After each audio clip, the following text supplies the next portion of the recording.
사순절이 시작되었습니다.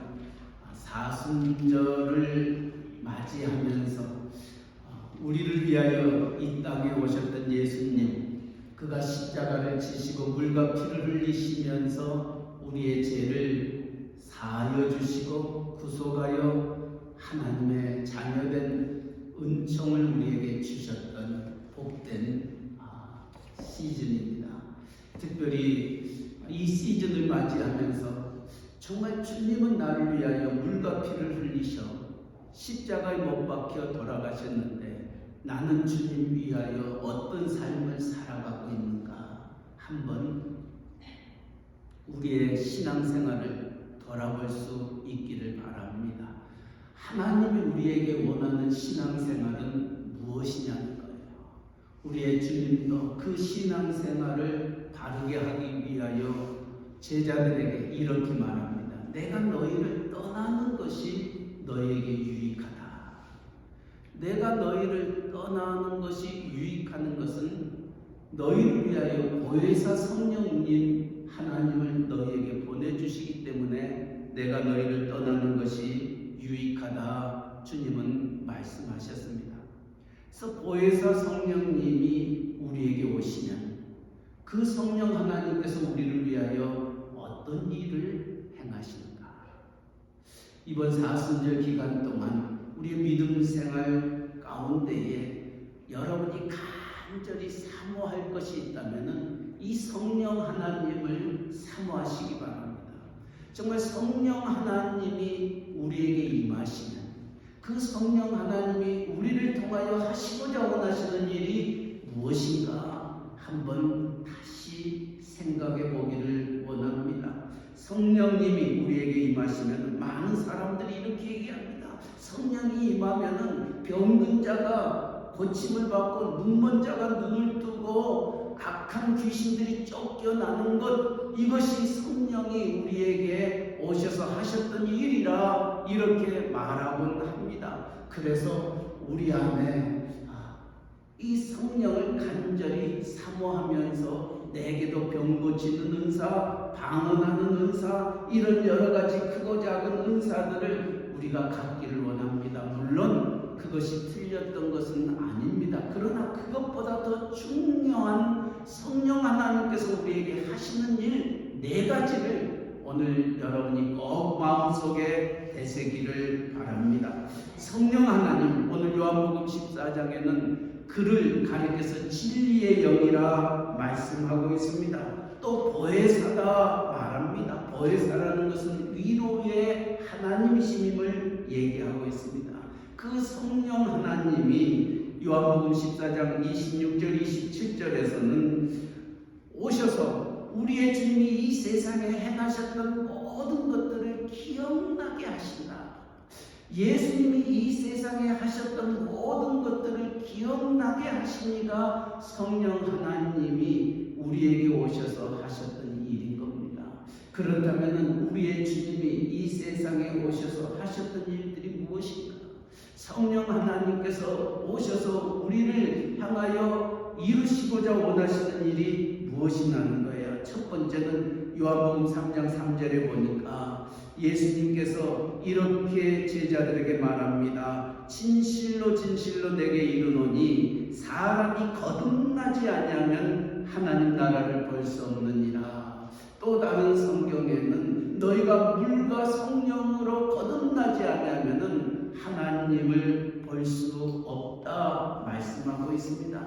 그렇다면 성령 하나님께서 우리에게 오셔서 제일 먼저 하셨던 그 일은 우리로 하여금 거듭나게 하신다는 것, 우리로 하여금 중생하게 하신다는 것, 한 걸음 더 나아가 우리로 하여금 하나님의 아들이라 딸이라 일컬음 받는 하나님의 자녀가 되는 축복을 성령 하나님이 이 세상에 오셔서 우리에게 행하셨던 일입니다. 그래서 물과 성령으로 거듭나지 않으면 하나님 나라를 볼 수 없다, 영생을 얻을 수 없다, 구원을 얻을 수 없다, 하나님의 자녀가 될 수 없다는 겁니다. 그렇다면 내가 성령으로 거듭난 것을 어떻게 알 수 있는가?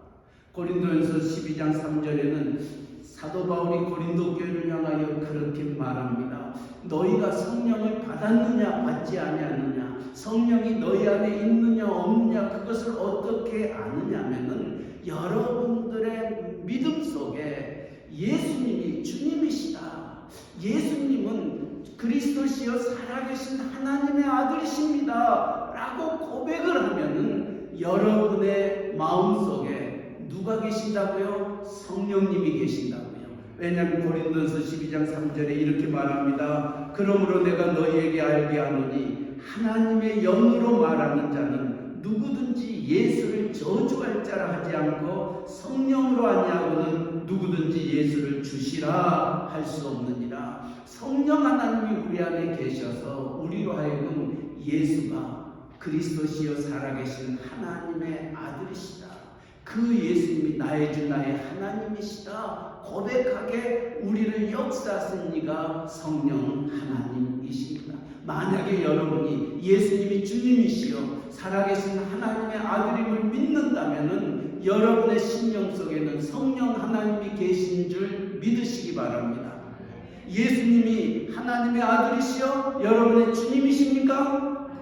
믿으십니까? 그렇다면 그것을 믿게 하시니, 이것을 고백해 하시니가 성령 하나님이십니다. 그래서 성령 하나님은 우리 안에 계셔서 우리로 하여금 예수가 누구인지, 그는 그리스도시여 살아계신 하나님의 아들이심을 고백하며 나의 하나님, 나의 주심을 고백하게 하고 그 주님 앞에 나아가게 하는 것, 이것이 성령 하나님이 이 세상에 오셔서 우리에게 역사하시는 첫 번째 사역입니다.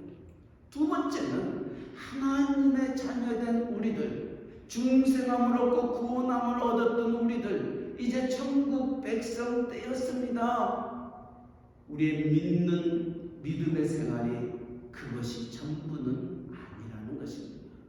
하나님은 우리를 구원하셔서 우리로 하여금 어디를 향하여 나아가게 하느냐면은 하나님의 아들로서, 하나님의 딸로서, 하나님의 자녀로서 이 세상을 구별되이 살게 하시는 것, 이것이 하나님의 두 번째 우리를 부르시고 성령 하나님께서 하시는 사역입니다. 베드로는 이렇게 고백합니다. 베드로는 예수님의 수제자였습니다. 예수님을 누구보다도 가까이서 섬기며 살았던 그였습니다. 예수님이 겟세마네 동산에서 땀방울이 핏방울이 되도록 기도하고 내려오는 그때에 로마 군병들이 예수님을 잡기 위하여 찾아옵니다. 군병들은 칼을 찾습니다. 창을 들고 있습니다. 갑옷을 입었습니다. 예수님은 그들에게 그렇게 말합니다. 왜 나를 잡기 위하여 이처럼 칼과 창으로 내게 다가오느냐. 예수님을 붙잡으려고 했던 그 로마 군병, 성경은 그를 말고라고 얘기합니다. 그 말고의 길을 칼을 뽑아서 쳐버리고 맙니다. 베드로는 이렇게 다혈질이었습니다. 내 주님을 너희가 자랑할 수 없노라. 이처럼 로마 군병들을 향하여 칼을 들어 말고의 길을 쳤던 이가 베드로였던 겁니다. 그러나 주님은 베드로를 나무랍니다. 칼을 쓰는 자는 칼로 망하리라 얘기하면서 떨어졌던 말고의 길을 다시 고쳐줍니다. 그리고 예수님이 십자가를 지시고 부활하셨습니다. 승천하시면서 너희는 예루살렘을 떠나지 말고 내가 너희에게 분부한 그 모든 것들을 지키라. 성령이 마가의 다락방에 임하였을 때 베드로는 성령 체험을 하게 됩니다.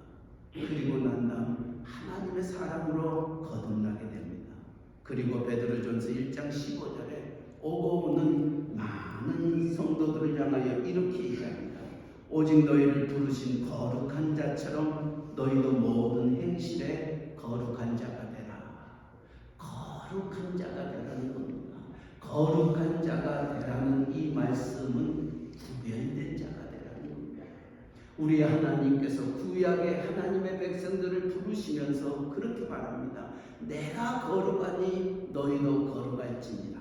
모세를 부르실 때도 네가 쓴 곳은 거룩한 땅이니 이곳에서 내 신을 벗으라 말하고 모세로 하여금 내가 거룩하니 너희도 거룩할 것을 명하였던 겁니다. 거룩이라는 그 단어는 구별됨을 의미하고 있습니다. 어디에서부터 구별되냐면은 너희가 세상으로부터 죄악으로부터 구별된 자, 이 삶이 바로 거룩한 자의 삶인 것입니다. 그렇습니다. 하나님이 성령 하나님을 우리에게 보내셔서 물과 성령으로 거듭나게 하셨습니다. 중생하게 하였습니다. 하나님의 자녀되게 하였습니다. 하나님의 자녀된 우리가 이 세상을 어떻게 살아야 되는가? 구별된 자로 살아야 된다는 거예요. 구별된 자는 것은 바로 그런 의미입니다. 세상과 다름을 의미하고 있습니다. 오늘날 세상 사람들이 교회를 바라보면서 믿는 저와 여러분을 바라보면서 많은 이들이 이렇게 얘기합니다. 예수 믿는 사람, 교회 다니는 사람, 안 다니는 사람 차이가 없더라는 거예요. 그래서 그들은 교회가 왜 이래? 목사가 왜 이래? 장로가 왜 이래? 이런 얘기들을 우리는 신앙생활하면서 한두 번은 들어왔었을 것입니다. 그 믿지 않는 사람들이 교회가 왜 이래? 라는 말씀 속에는 그래도 교회는 세상과는 좀 달라야 되지 않겠느냐? 예수 믿는 사람들은 그래도 목사라는 사람은, 장로라는 사람은, 권사라는 사람은 세상 사람들과 조금 달라야 되지 않겠느냐 하는 그 마음이 세상 사람들에게 있다는 것입니다.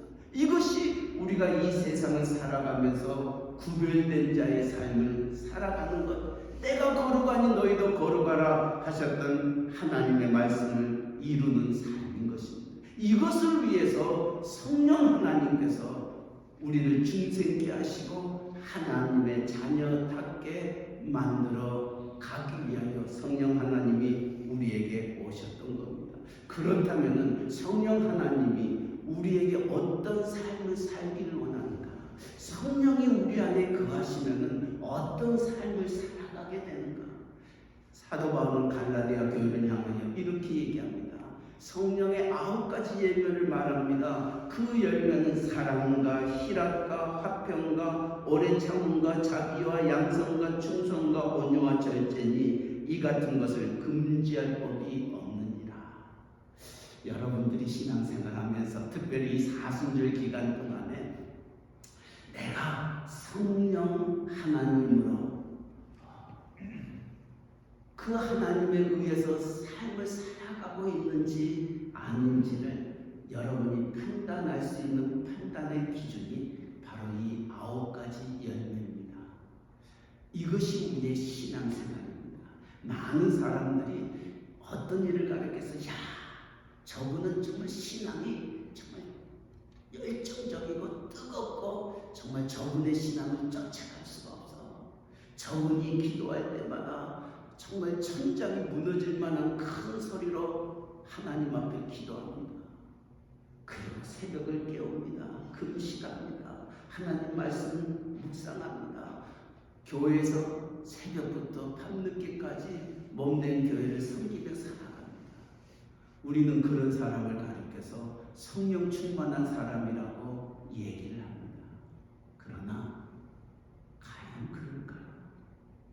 아닙니다. 성령 충만한 사람의 삶은 교회에서 하루 종일 사는 사람이 아니라 나의 삶의 현장에서, 특별히 우리의 가정에서, 또 우리의 사업처에서, 우리의 직장에서 믿지 아니하는 사람들 앞에서 내가 이 열매를 맺는 삶을 살아가는 것, 이것이 성령 충만한 삶입니다. 우리가 믿었기 때문에, 또 우리 교회를 다니기 때문에 억울한 일들이 얼마나 많이 있습니까? 정말 말도 되지 않는 일들을 당합니다. 억울합니다. 답답합니다. 정말 내 가슴을 열어서라도 보여주고 싶고 내 진심을 얘기하고 싶습니다. 그럼에도 불구하고 오해합니다. 미워합니다. 정말 미친 마음들이 우리에게 있습니다. 이럴 때 우리는 그와 같은 사람들에게 동일하게 눈은 눈으로 이는 이로 갚지 않냐고. 그래, 네가 비록 나를 오해하지만, 네가 나를 미워하지만, 나는 그 허물을 덮고 그 연약함을 덮고 네가 훗날 내가 누군지를 더 자세히 알게 되면은 내 마음이 잘못된 것을 아는 그날이 있을 거라고 참아내는 것, 이것이 사랑입니다. 그래서 고린도전서 13장에 사랑이 무엇이냐라고 얘기했을 때 사랑에서 제일 먼저 나오는 것은 사랑은 오래 참고, 사랑은 오래 참고, 이 의미 속에는 오래 참을 수 없는 그와 같은 일들이 우리의 가정 속에서, 우리의 삶 속에서, 우리의 이웃 속에서, 우리의 친구들과의 삶 속에서 비일비재하게 일어날 수 있다는 겁니다. 남편이 마냥 좋습니까? 아내가 마냥 좋습니까? 자식들은 어떠합니까? 내 속을 정말 송두리째 앗아가 버리는 내 남편, 내 아내, 내 자식들, 정말 그것 때문에 미칠 때가 많습니다. 또 내 친구들은 어떠합니까? 나를 위하는 것 같지만은 나를 위하지 않냐고 내 등을 쳐서 나를 더 힘들게 만들어버리는 그와 같은 일들도 참 많이 일어납니다. 그럴 때마다 사랑은 무엇인가? 사랑은 오래 참고, 영어 성경에는 patience다라고 얘기하지만 더 쉬운 영어 성경에 보니까 long suffering이라 이렇게 말하고 있습니다. long suffering이라는 것은 고통이, suffering이 long하다는 겁니다. 그런 아픔과 힘듦이, 이런 오해와 답답함이 길어진단다 할지라도 그것을 참아내는 것, 이것이 사랑이다. 고린도전서는 말씀하고 있습니다. 여러분이 내가 구별된 자요 성령 하나님이 나와 함께하는 자라는 것을 어떻게 알 수 있느냐? 바로 이 9가지 열매를 우리가 이 세상에서 맺으며 구별된 삶을 살아가고 있을 때, 저 사람은 정말 성령 충만한 사람이구나. 기도를 하늘을 떠내려가도록 큰 소리로 하지 않아도 좋습니다. 조용히 묵상하면서 내 가슴을 하나님의 말씀에 비추어봐. 하나님이 내게 원하는 삶이 무엇일까? 하나님이 나로 하여금 걸어가기를 원하는 삶이 무엇일까? 내 이웃을 돌아보면서, 내 가정을 돌아보면서, 나와 부딪히는 형제 자매를 바라보면서 내가 어떤 삶을 살아야 할 것인가? 다시 한번 말씀에 비추어 그 말씀대로 살아가려고 몸부림치는 그가 바로 성령 충만한 사람. 오해하지 마시기 바랍니다. 교회에서 열심을 내고 세상에서 거짓말하고 사기치고 또한 많은 사람들의 삶의 눈물을 흘리게 하는 것, 그것은 성령 충만한 삶이 아니라는 것. 특별히 우리 새언약교회 성도님들은 정말 다른 사람처럼 성경 많이 알지 못하고 기도 열심히 하지 못한다 할지라도 여러분의 삶, 이것이 세상 사람들로부터 구별된 삶, 사랑과 희락과 화평과 오래 참음과 자비와 양성과 충성과 온유와 절제를 이루면서 살아가는 삶, 이것을 여러분의 마음속에 하나님 앞에 기도하면서 준비할 때에 여러분은 성령의 사람이 될 줄 믿습니다.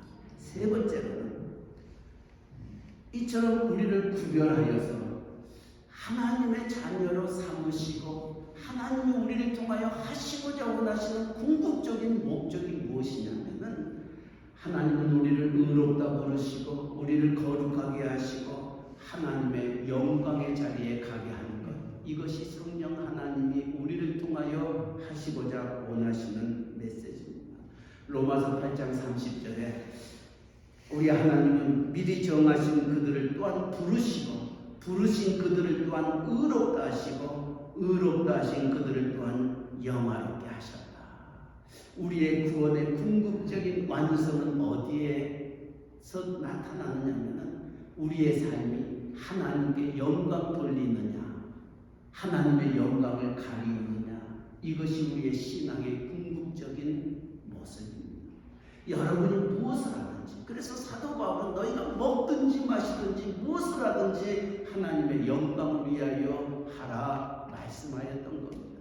그 하나님의 영광 앞에 서 있던 대표적인 사람이 바로 욥이었습니다. 욥은 자기의 자녀들이 한순간 죽음에 이르렀습니다. 자기의 가지고 있는 모든 물질이 빼앗김을 당하였습니다. 그럴 때에 욥은 고백합니다. 주신 자도 여호와시여 취하신 자도 여호와시니 내가 여호와를 찬송하리로다. 비록 내 자녀에게 힘든 일이 생기고 내 사업체에 내 가정에 어려움이 있다 한다 할지라도 주신 자도 여호와시여 취하신 자도 여호와시다. 나는 주님을 찬송하리라. 우리는 모든 것들을 얻을 때는 하나님께 영광 돌릴 수 있습니다. 그러나 내 것을 잃을 때에는 우리는 마음의 아픔과 답답함으로 하나님 어찌 내게 이럴 수가 있느냐고 하나님 앞에 항의하고 하나님 컴플레인하고 하나님 살아계시지 않는다고 주저앉을 때가 참 많이 있습니다. 그러나 욥은 그렇지 않습니다. 쉬실 때도 취하실 때도 하나님을 끝까지 찬송하는 삶, 이것이 살아도 주를 위하여 살고 죽어도 주를 위하여 주는 믿음의 사람들, 하나님 성령의 사람들이 하나님 앞에 갖는 모습입니다. 신앙에서는 사도 바울이 그랬습니다. 사도 바울은 내게 능력 주시는 자 안에서 내가 모든 것을 할 수 있다 고백합니다. 이 고백이 어디에서 이루어지고 있느냐면은 바로 감옥 속에 잡혀 있었을 때에 사도 바울은 빌립보 교회를 향하여 그렇게 외친 겁니다. 어떤 의미에서 그는 갇힌 몸입니다. 자유롭지 못합니다. 억울합니다. 답답합니다. 그러나 사도 바울은 그 빌립보 감옥 안에서 그렇게 고백합니다. 내게 능력 주시는 자 안에서 내가 모든 것을 할 수 있다. 내가 감옥에 있든 감옥에 밖에 있든 주님이 나와 함께 하시니, 주님이 나와 함께 하시면 내가 감옥에 있든지 감옥 밖에 있든지 내가 하나님의 일을 할 수 있다는 고백입니다. 이것이 성령 충만한, 성령이 우리와 함께하는 자의 삶의 궁극적인 모습인 것입니다. 그러기에 이사야 선지자는 저와 여러분을 향하여 그렇게 말합니다. 우리가 누구냐는 거예요.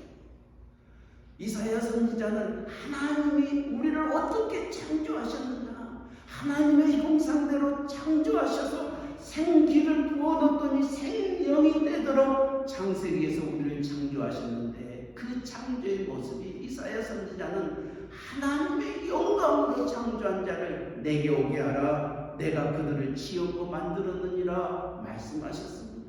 저와 여러분은 이 세상에 구별된 자의 삶을 살 뿐만이 아니라 우리는 세상에서 하나님의 영광으로 살아야 할 자들이라는 겁니다. 그러게 주님도 마태복음 5장 16절에 이렇게 말합니다. 이같이 너의 빛을 사람 앞에 비치게 하여 저희로 너희 착한 행치를 보고 하늘에 계신 너희 아버지께 영광을 돌리게 하라. 다시 말하면 여러분의 삶, 여러분의 일거수일투족, 여러분이 걸어가는 그 모든 모습 속에서 세상 사람들이 저 사람은 진짜 예수 믿는 사람입니다. 저 교회는 정말 교회입니다. 저 사람이 믿고 있는 그 예수님, 저 사람이 다니고 있는 교회, 저 사람이 의지하고 있는 그 하나님, 나도 한번 믿고 싶다. 나도 그 예수님 앞에 나아가고 싶다. 이것이 성령 하나님께서 우리 안에 계셔서 우리를 통하여 이 세상에 구별된 삶을 살 뿐만이 아니라 하나님의 영광으로 이 세상을 살면서 세상 사람들이 그 하나님의 영광 앞에 나오지 아니하고는 견딜 수 없는 자리에 서게 하는 겁니다. 우리가 다니엘을 보면 사드락과 메삭과 아벳느고 다니엘의 세 친구가 신상의 절을 하지 아니한다고 불문불에 잡혀갑니다. 한 번만 하나님을 외면하고 그 신상 앞에 절을 하라고 권면하지만은 끝까지 거절합니다. 그리고 불문불에 들어갑니다. 하나님이 그와 함께하여 머리털 하나도 상하지 아니하도록 하나님께서 그를 지킵니다. 느부갓네살왕이 깜짝 놀랍니다. 분명히 우리가 3명을 던졌는데 4명이 있는 것은 무엇이냐? 하나님께서 그와 함께 하셨을 겁니다. 그리고 난 다음 모든 이들에게 그렇게 선언합니다.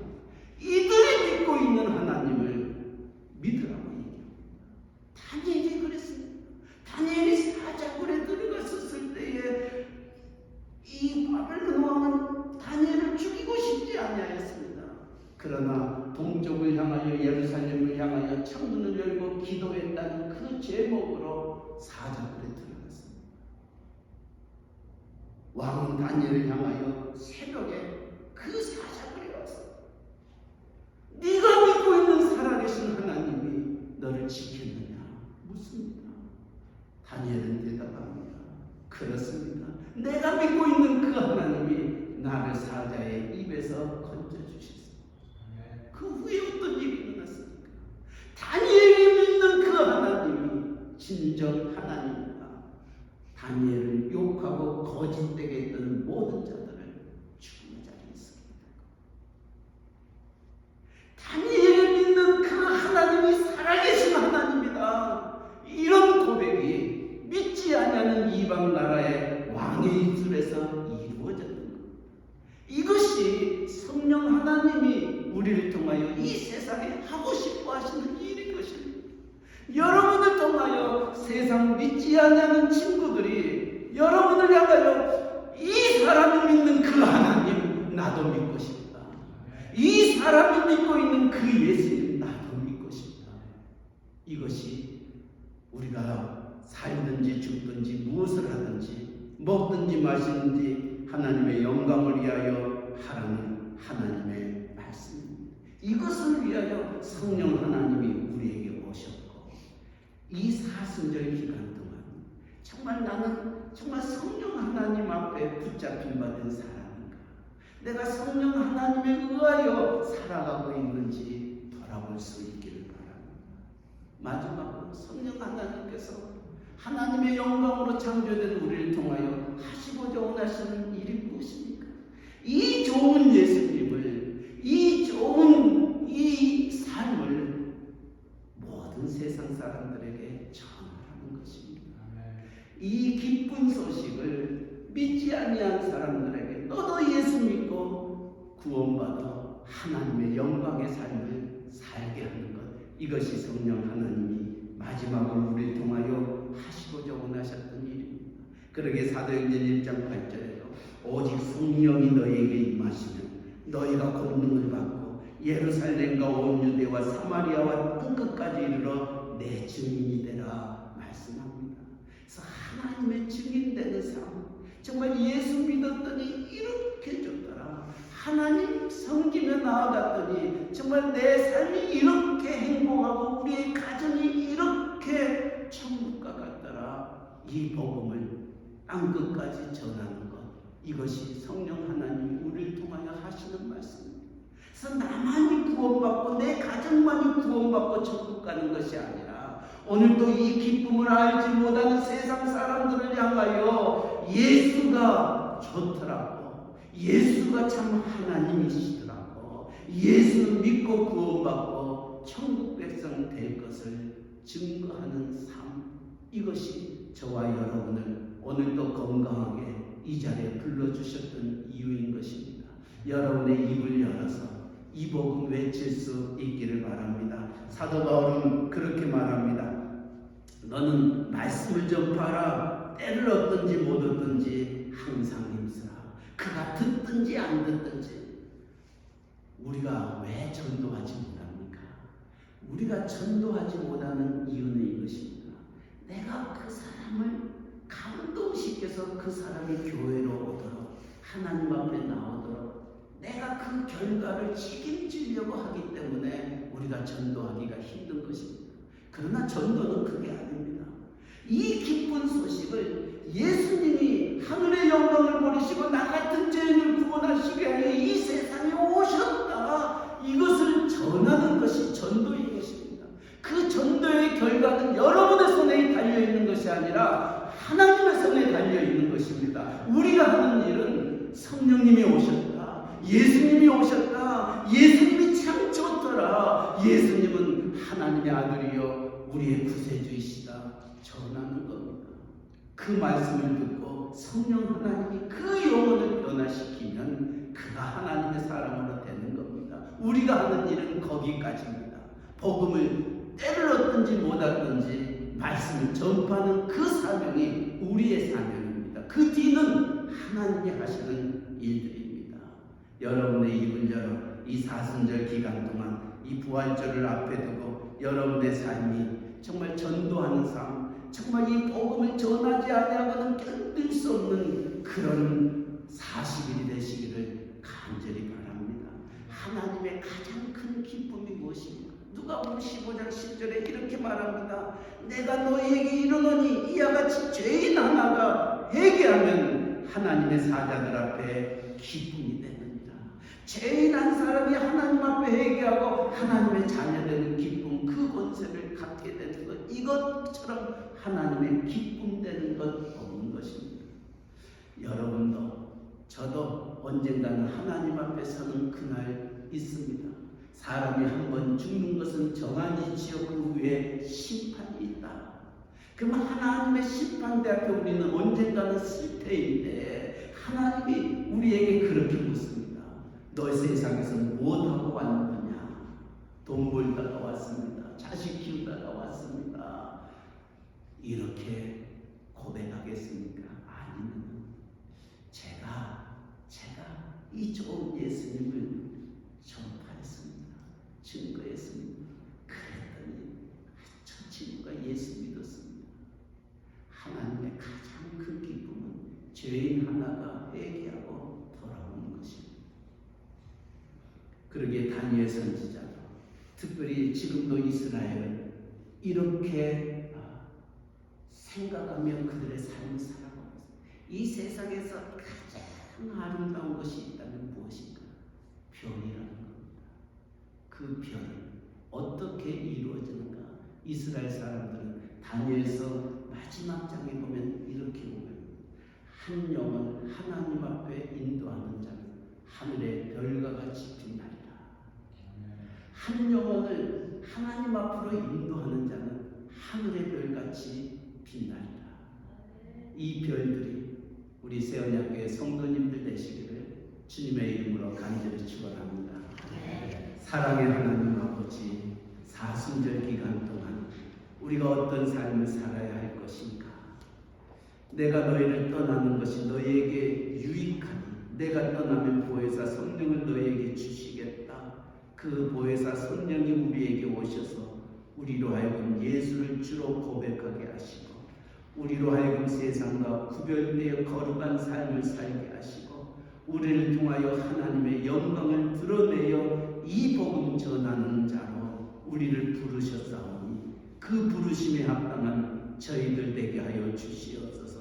이 사순절 기간 동안 주의 십자가를 바라보면서 내가 주님 앞에 합한 자라 일컬음을 받는 귀한 반절을 쓸 뿐만 아니라 이 좋은 예수님을 전하지 않냐고는 견딜 수 없는 이 40일, 이 사순절 되게 하여 주셔서 부활의 기쁨을 우리와 우리를 주변에 있는 모든 자들과 더불어 하나님 앞에 영광의 예배와 찬송을 올려드리는 저희들 되게 하여 주옵소서. 예수님의 이름으로 기도하옵나이다.